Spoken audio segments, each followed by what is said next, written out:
We're launching the Scottish Conservative campaign here in Edinburgh because we want to make sure this election is about local priorities, not the SNP priorities. What we've seen is the SNP agitating at every opportunity for another independence referendum. We know they want to hold a referendum as soon as next year, and what we're saying is they will use this election and any votes to the SNP as a proxy for their obsession on independence, when actually it should be about your priorities, it should be about local priorities, and that's what Scottish Conservative councillors and candidates right across Scotland will be focused on.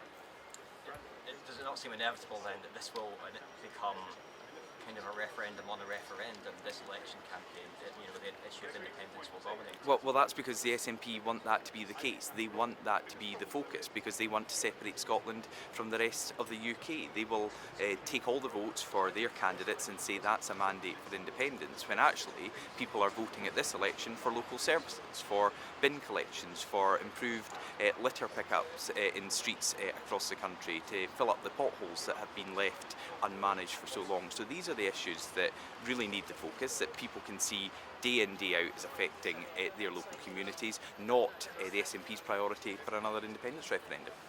I've got no limit on my ambition because there is a lot of opportunities for the Scottish Conservatives. We've seen election after election we are the main opposition to the SNP. Scottish Labour continue to go backwards. At every election to Holyrood since devolution they've lost votes and lost seats, and in the last 12 months since the elections last May, in local council by-elections we've been neck and neck with the SNP. In some cases Labour couldn't even get a candidate and they've gone backwards. So it's very clear this is between the Scottish Conservatives and the SNP, and we're the ones that are fighting on the local priorities to deliver for local people in local communities. I never want to box myself in a corner here, but there are councils that we're already in charge of, that we're in administration.